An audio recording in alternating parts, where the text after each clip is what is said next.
लोगों को ये रोचक बातें अच्छी लगती है, उनका मन लगेगा। बिहार से एक राजनीतिक नेता आ गया, एक दिन मुलाकात होगी एक शादी में, कहने लगा जी मैं सत्संग आपके सारे सुनता हूँ, आने वाला सत्संग में जो बात बताते हो मुझे वो बहुत अच्छी लगती है।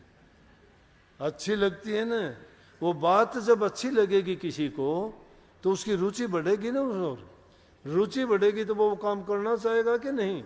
इनसे ही धीरे धीरे करके पहली पीढ़ी से अगली पीढ़ी, अगली से ऊपर वाली पीढ़ी पे पहुंच जाओगे। रूहानियत कुछ और चीज है। रूहानियत क्या है कि समय निकाल के रोजाना चाहे तुम 10 से 15 मिनट के लिए एकाग्रचित होके सब चीजों को भुला के, कुछ नहीं कर सकते तो प्रभु के सामने अरदास किया करो कि मालिक मैं अनजान हूँ, मैं अज्ञानी हूँ, मैं भूल करता हूँ, सब कुछ जानते हुए भी मजबूर हूँ, मेरे से गलतियाँ होती रहती हैं, मैं ना चाहते हुए भी गलतियाँ होती हैं, मेरे कसूरों को माफ़ करके अज्ञानी समझ के मुझे माफ़ करना और आपके चरणों में मेरा मन जोड़ना और मुझे अच्छे रास्ते पे चलाना, मेरी बुराइयाँ मिटाना और आपकी याद बनी रहे, ऐसा वरदान मुझे देके मेरे जीवन को सफल बनाना।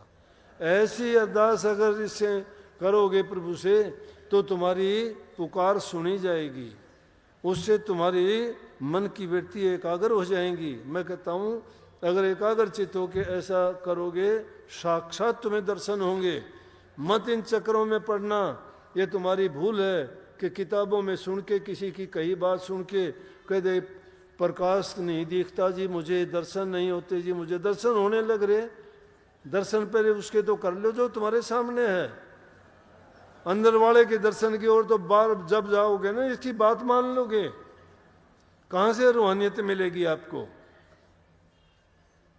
दर्शन कीजिए गुरु के दिन में 100 बार, आसोजा के मी जो बहुत करे उपकार।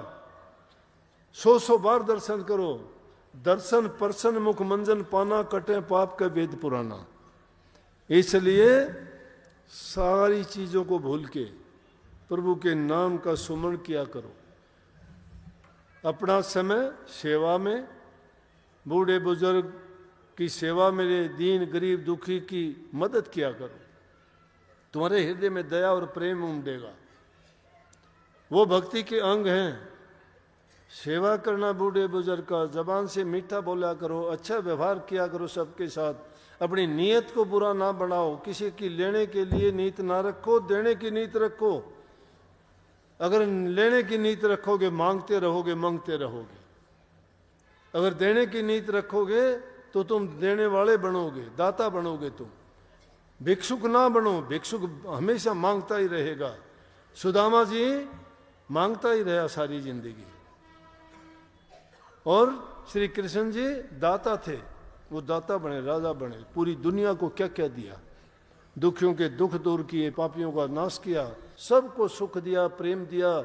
इसीलिए तो आज भी उनको जो है कितने रूपों में याद करते हो, पूजते हो, और कितने ही उनके नाम से धर्म पंथ मजहब चले हुए हैं। इसलिए सत्संग से ये लेके जाओ कि हम आज के बाद ये संकल्प लो कि हम ध्यान अवश्य करेंगे, ध्यान अवश्य करेंगे। 100 काम छोड़ के भी ध्यान में बैठेंगे, भूख प्यास की भी परवाह नहीं करेंगे। अगर वो जितना हमें सताते हैं ऐसी तड़प होनी चाहिए, वो नाम का समय भी हमें उतना ही सताए। आप सबका सदगुरु महाराज कल्याण करें, आपको शक्ति दें, आपका रुचि बढ़ाएं नाम में, भक्ति में, और आपका जीवन सफल हो। आशीर्वाद। राधा।